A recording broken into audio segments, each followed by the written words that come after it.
Welcome to Moments with Marianne. I'm so delighted we're spending this time here today. We have a very empowering show coming right up with special guest, Dr. Catherine Sanderson, and she's here to share with us her new book, The Positive Shift, Mastering Mindset to Improve Happiness, Health, and Longevity. Now, Catherine is a professor of psychology at Amherst College. She received a bachelor's degree in psychology with a specialization in health and development from Stanford University and received both master's and doctoral degrees in psychology from Princeton University. Professor Sanderson's research examines how personality and social variables influence health-related behaviors, such as safer sex and disordered eating, the development of persuasive messages and interventions to prevent unhealthy behaviors, and predictors of relationship satisfaction. So let's welcome to the show, Dr. Catherine Sanderson. Thank you so much for the invitation. What an honor it is to have you here and to talk about your new book. I hear it's making some huge waves. Well, as I describe in detail in the book, happiness is good for all of us. So I love the opportunity for people to hear more about happiness, to listen to this show, to read the book, and just get more information, because we're all better off if more people in the world are happy. Oh, isn't that the truth? Well, and I'm really curious. Because your book is packed with lots of great information. What motivated you to write this book? So I am not naturally a happy person, and that's often surprising for people to hear, when I'm talking about the book, because they make the assumption I just must be somebody who finds happiness easily. But I'm really not. So I've spent a lot of my life struggling with depression, struggling with anxiety, not particularly feeling good. And as I started doing more and more research in my professional life, I realized that actually I had a lot of control over this. And so I started talking about this to large audiences. I kept getting asked, do you have a book? Because, I could use this. My sister could use this. Other people who are not here in this talk could use this. And that really was the start of my idea to try to put some of this down so it could be widely used. Well, I'm so glad that you did, because it's such a great resource. And so you talk about mastering your mindset. Why is that so important? Many people think that their thoughts are out of their control, that they think whatever they're going to think, and that's just how it is. And what we now know in psychology is that we actually have a lot of control over our thoughts, and that by shifting our mindset, the way we think about ourselves and the world, we actually can adopt a more optimistic, positive framing, and that actually has tons of benefits. So the key here is that we have some control over our thought patterns, and when we learn to exercise that control, it can have major benefits for psychological and physical well-being. So when we talk about the benefits, what are some of those? Well, they're exhaustive. So people who have a positive mindset are healthier. They are less likely to get a cold, even if it has been directly introduced into their bodies. They recover faster from surgery. There is evidence that I describe in the book that they actually even live longer. On average, people with this positive mindset and framing live about 7.5 years longer. So there are tremendous benefits of adopting a positive mindset in terms of physical health. But we also know that they are happier. It's not just that people are healthier, they also go through life feeling better about themselves, having better relationships, and overall just having a better outlook on life, which of course feels good. Well, and I love how you started this discussion talking about your journey, how you personally are not typically a happy person. And for some of our listeners that are tuning in and they're hearing this, are probably going, well, that's probably me too. I don't wake up all rainbows and unicorns. So how do I get from the place that I'm at to a place that I can actually feel like I'm actually happy? Yes, that's really the most important question. I'm so glad that you asked that. So I think one of the keys is for people to understand that some of this is in their control. Now, to be honest, a lot of our happiness is determined by our genes. So about 50% of our happiness is determined by our genetic makeup. And that does mean that some people have a head start. So it's not saying they're not, people who may have more trouble doing this than other people. And of course, I'm one of the people who struggles more with this. But once you recognize that you control 50%, you can then decide, hey, is it worth it to me to start doing some of these things to feel better? And then there are two sets of things you can do. You can change your thought patterns, as you and I have described, and you can also change your behaviors. That there's lots of behaviors that we can engage in daily life, which the scientific research tells us actually makes us feel happier. So there are also things we can do concretely in terms of our behaviors in daily life that will make us feel better. Well, that's encouraging. So no matter where you are in your journey, you can make changes. Yes, precisely. Ooh, love that. Well, and so when we're looking at simple tips that our listeners can start using today, what would some of your suggestions be? So one of the clearest pieces of evidence is about the role of nature, that many people find that spending time in nature, looking at nature through a window, even having indoor plants is very helpful. People who go for a walk outside typically experience an elevation in terms of mood. Of course, walking is also good for you physically. So spending time in nature in whatever way feels good is one of the clearest examples of something very simple we can do. That could mean waking up and going for a 10-minute walk in your neighborhood or in your yard or a nearby park before you head to work. It could be getting out of your office for 15 minutes at lunch and just spending time outside. But we know that spending time in nature is very important. We also know that giving to other people has remarkable benefits psychologically and physically, even changes patterns of brain activation. So doing things for other people is remarkably important. That could be volunteering in your community. It could be donating to charity. It could be doing a random act of kindness, paying for the person behind you in the drive-through line at Starbucks or something. All of those are great ways in which we can feel better. Yeah, I've even heard of people paying for somebody's gas. If a family's got like $5 and they don't have money to put in their gas tank, there are lots of different ways to give back and be part of. And it's interesting you talk about nature, because I know some days when I'm feeling, we kind of joke about being a little Southern fried out here, that being in nature, going for a walk, it really helps kind of change the mood and change I know it changes my mindset. Well, and there's a really simple example that I think many people can relate to. There are times in which you might not really feel at all like, going for a jog or taking an exercise class or going to the gym or exercising in some way. You're really not in the mood. You're really tired. But somehow you manage to drag yourself outside. You do that 2-mile run. You take your aerobics class, whatever it is, and you leave and you feel great. And that's an example of simple acts of doing a behavior, in that case, exercising, actually does shift your thought patterns. Mm-hmm. You had something in your book that really piqued my interest, and I'd love for us to talk about this. Why is it important to understand a failure mindset? Yeah, that's such an important thing, and I think often overlooked by people.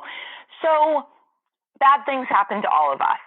We experience professional rejection, personal rejection, disappointment, etc.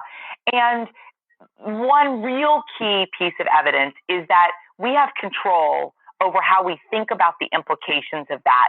And if we wallow in, oh my goodness, this bad thing happened, I'm never going to be successful, no one is ever going to like me, of course, that's going to bring us down.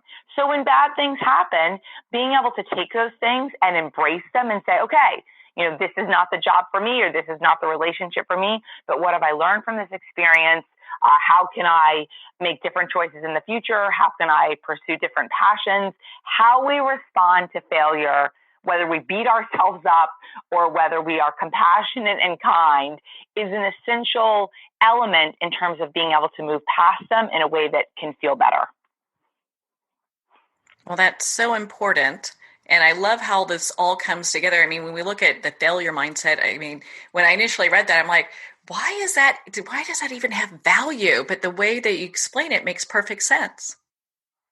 Well, and the reality is we can't avoid failure. We can't. We can't go through life avoiding all disappointment, rejection, failure. It's not about avoiding bad things.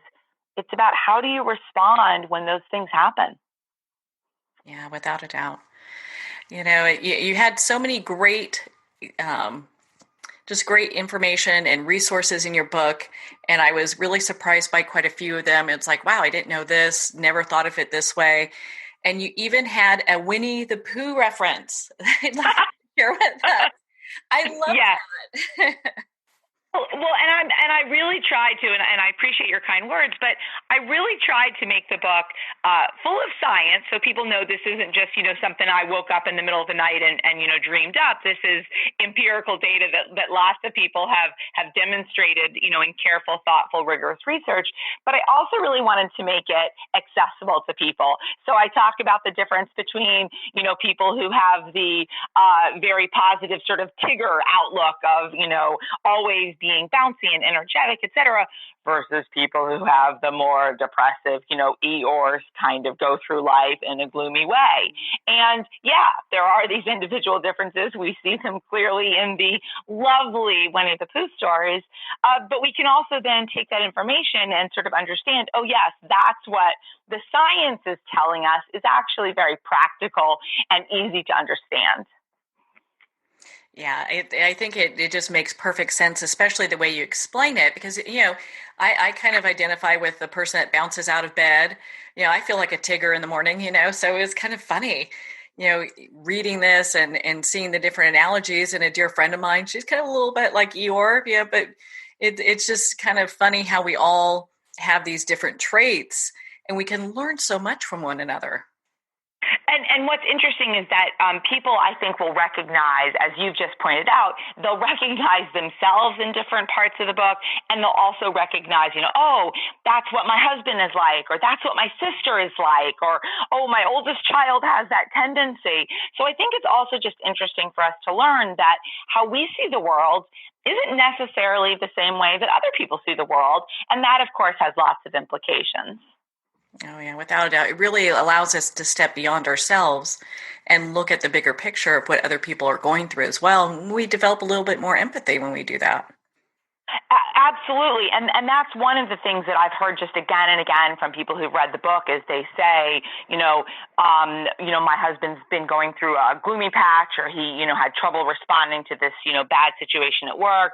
And, this was just really helpful. So I think that this book is designed to not just give people sort of interesting, intellectually stimulating information, but also to really provide readers with actionable things that they can do for themselves or for people around them.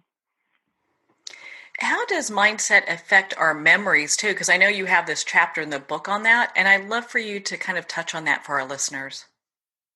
So one of the key things that we see in American society, and I want to be really clear because it actually is different across different cultures, but one of the key things that we see in American culture is a very negative attitude about aging. That we see lots of advertisements on TV and images of older people in the media as having all of these problems, developing dementia and, problems with memory and being fragile and so on. And when we start to believe those stereotypes about aging, it actually can influence people's own performance on things like cognitive tests, on memory tests. So in fact, research has showed that if you give older adults an article to read, a made up article by psychologists that says, oh, memory is, fades naturally with aging, this is a normal part of the process, versus you give people an article that says older adults, are wiser because they've lived through more things, and that develops, more stimulations in the brain and lets them retain more information. If you give people one of those two articles, people who read the article talking about the negative implications of aging on memory actually do worse on a memory test, whereas people who read a more positive article do better on the memory test. So that's just a very simple example of how the stereotypes that we hold about what happens to us when we age can actually influence memory. It can also influence, walking speed, health events and so on. So changing our mindset about naturally occurring biological processes like getting older is really important for all of us. Well, and I love that you have so much science and research that's done in this book. Again, it's not something that you were talking about, like how you woke up and made up something. I mean, you are a professor of psychology, and you've got great education, and so you really bring a lot to this, to the table and to this discussion. Well, and I do think it's really important for readers to understand that sometimes there are books written, self-help kind of genres in which a person has a theory or an idea or a mantra or their own personal experience. And although I do talk about my own personal experiences and those of my kids, my family, and so on, the book is based in science. So it's not my opinion. It's not something, that I made up and believe to be true. It's something that rigorous scientific research done by neuroscientists, biologists, psychologists, and so on have demonstrated to be true. And that's what I think is really important to recognize, that this is something that is trying to synthesize lots and lots of empirical research so that readers can have confidence that these strategies, in fact, have worked for other people and they could also work for them. Oh, I love that. How long did it take you to do the research for this book? 2 or 3 years. Wow, I'm not surprised. It's just active. It's a lot of different topics, and it's also, to be honest, the research in this area is changing so dramatically because we're now being able to do more research through things like MRI data, so being able to look at brain activation patterns, genetic research, and so on. And so part of it is that there's just more and more research on the science behind this, which of course is also really exciting. Yeah, it really is. And, it's interesting because when we look at just the research that you've done for this, I mean, it brings so much to the table that's relative for people right now that they can use today. Was there anything when you're doing your research that you found out that kind of surprised you? I was actually surprised in a number of different places in terms of the research. I was astonished about, in particular, about the differences between how younger and older people think about relationships.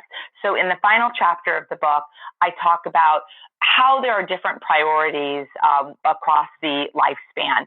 And so younger people in their teens and 20s, are very focused on having large social networks, lots of people, what I like to call, Facebook friends.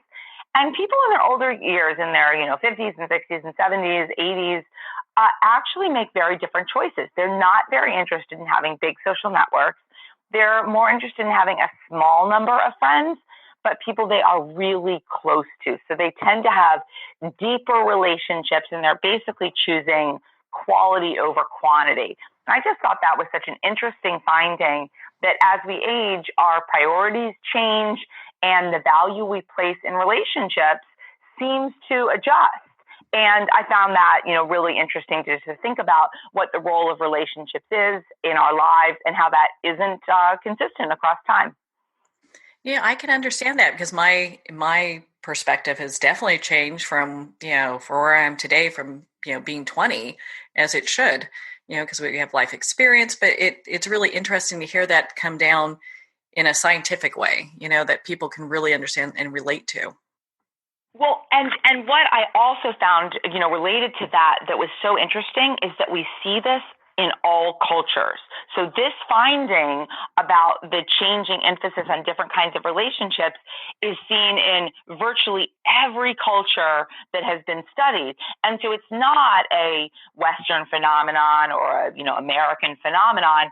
It seems to be something that may be naturally part of aging, since we do see it across cultures, which is really fascinating. Mm. So in your book, you talk about embracing adversity. Why would we do that?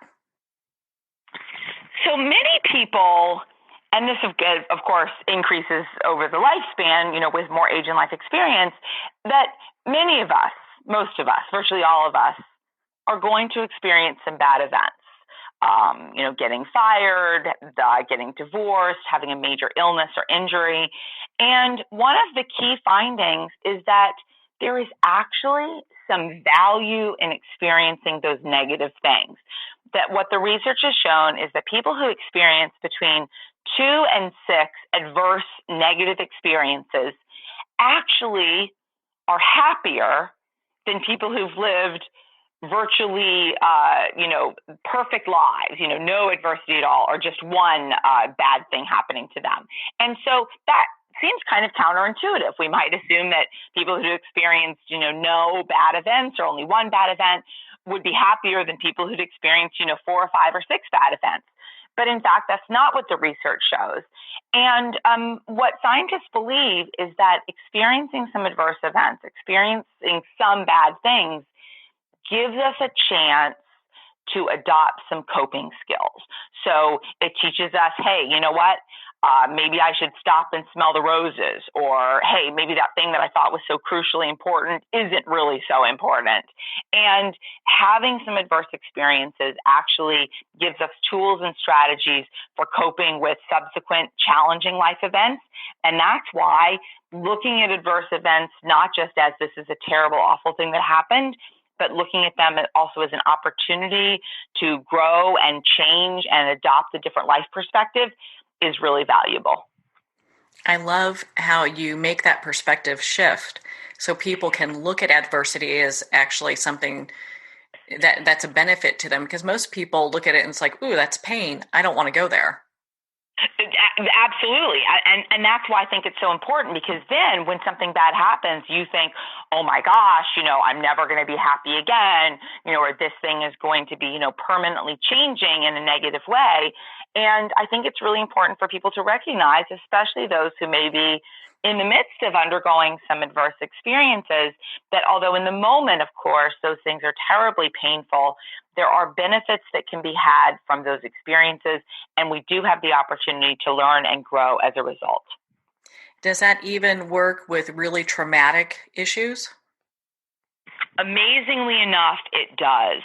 There is actually research showing that people who have experienced, for example, been diagnosed with cancer, have undergone, treatment for cancer, people who've experienced severe and permanently disabling events, have become, paraplegics or quadriplegics and so on, that even in those cases, people do have the ability to move on, to grow, to adapt. That many people who have been diagnosed with cancer and have survived, report having greater spiritual faith, having closer relationships with family members and friends, having a broader perspective on their lives that has been helpful. So it doesn't work for every single person. So I do want to be clear about that. There are some people who really get stuck in those situations, but many people who have experienced some adverse events actually report, after having coped with them and moved past them, that they have changed for the better. So how does changing our mindset and our behavior correlate together? Well, they're very, very linked. They're very, very linked, because the reality is when we change our mindset, it also has an influence on our behavior. One of the simplest examples that I think many of us can relate to is the placebo effect. So the placebo effect, of course, is, you have a terrible headache and, a doctor gives you a pill and says, this is going to make you feel better. And that pill, of course, is, in the case of placebo, just a sugar pill. It doesn't have actual medicine. And yet, in many cases, people who are given a placebo pill report feeling better. And some evidence suggests that works precisely because people who are struggling with, pain, with, headache pain in this example, then said, oh, I'm going to feel better. And that thought that you're going to feel better, in fact, leads your body to relax. And it's that relaxation that actually does lead the pain to get better. So there's a really simple example of how very intertwined our thoughts and behaviors, in fact, are. That's a great example, because I think a lot of times people think, ooh, I have to change my behavior and then it'll affect my mindset, or back and forth, and it's going to be a lot of work and I don't know if I can do it. Exactly. And here's the thing. A lot of this initially is some work. I want to be honest about that. A lot of it is initially some work because, of course, if you have a negative tendency and you've had negative thoughts most of your life, it takes practice to adopt a new habit. But the key is with practice, and the practice is small, just reframing things to adopt a more positive mindset, we can get better at it. So anybody who's tried to, give up smoking or, start an exercise regimen or something, they've experienced that initially it's really hard. Maybe you have the craving for the cigarette, or maybe you were really like, oh, I really don't feel like running today. And yet, once you start doing a new behavior, you get better and better at doing it. And that's really the same thing with mindset, that initially it's hard because we have to shift how we've been thinking. But with practice, it becomes more and more natural. And then we've done the shift, and it's just our new way of framing our lives. I think I have time for a couple more questions here. There's so much great information in this book. There's no way we're going to touch all of it. The Positive Shift is just a fabulous resource. One of the things that also surprised me is in your book, you talk about money. So how does money factor into all of this? Yeah, this is probably, I think, the part of the book that people might find most surprising, that we often think in our society, oh, if I just had more money, then I would be happier, But the reality is we adjust very quickly to newfound wealth. And so money doesn't really bring us the happiness that we think it will. And in fact, when we have more money, we can sometimes start doing comparisons that make us feel worse. So there's a phenomenon created by economists that's called the wealthy neighborhood paradox. And what that research has shown is that people who live in very wealthy neighborhoods, who you would imagine, well, they've got to be very happy. I mean, they live in a very wealthy neighborhood. They must be very wealthy. They actually can feel worse. And one of the explanations for that is that when you are living in a neighborhood surrounded by people who are very wealthy, you start to do comparisons and you can feel worse about yourself. Oh, these people have, even nicer cars, or they take even, more lavish vacations, or they have a second home, or, whatever.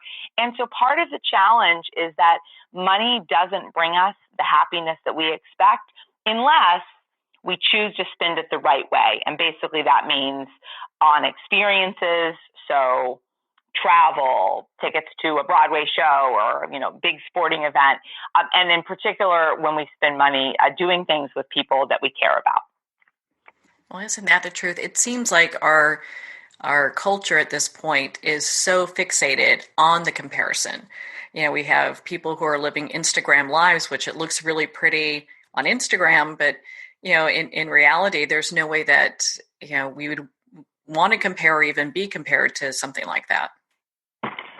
Well, and you've just raised perhaps the most essential point, which is the role of social media, and that social media across lots of different dimensions, so across money, but also across appearance, does make us feel like other people are living these wonderful, perfect lives, and then we feel worse about ourselves in comparison.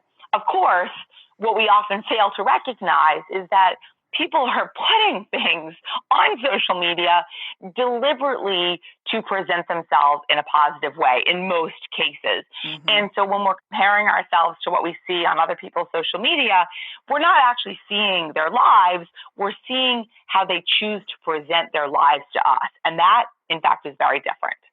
Oh, without a doubt. And I think it's so great that you have, this discussion, in your book, because it really brings to light this kind of phenomenon that's going on right now, that we really need to kind of shatter the glass ceiling on that and move beyond it.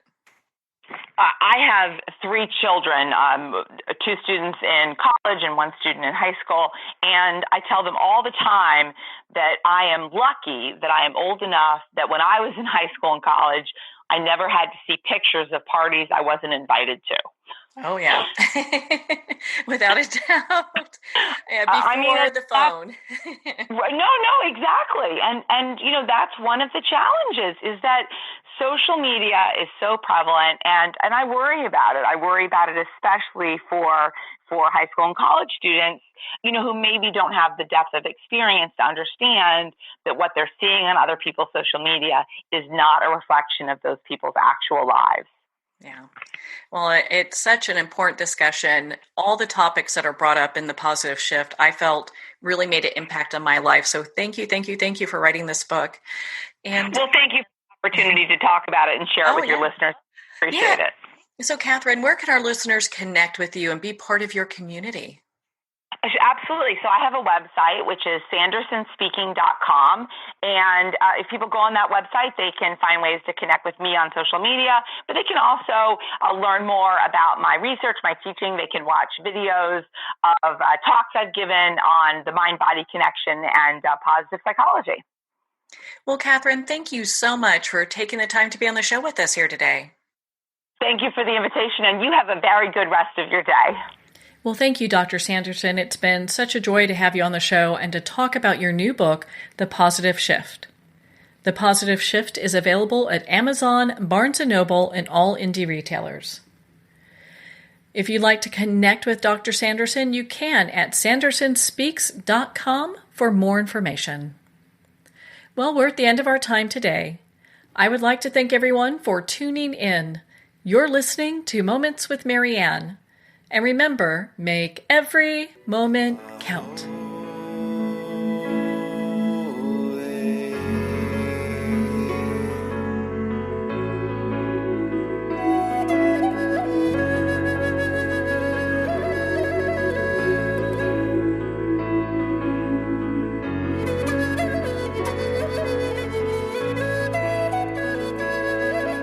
In a single moment, your life can change. Moments with Marianne is a transformative hour that covers an endless array of topics with the best of the best. Her guests are leaders in their fields, ranging from inspirational authors, top industry leaders, and business and spiritual entrepreneurs. Each guest is gifted and a true visionary, a recognized leader in her own work, and while teaching others to develop, refocus, and grow, Marianne will bring the best guest and sometimes a special surprise. Don't miss this. You never know just which moment will change your life forever. Moments with Marianne airs every Sunday, Monday, Thursday, and Friday at 8 p.m. Eastern and 5 p.m. Pacific Time. Make sure to tune in and visit momentswithmarianne.com for more information.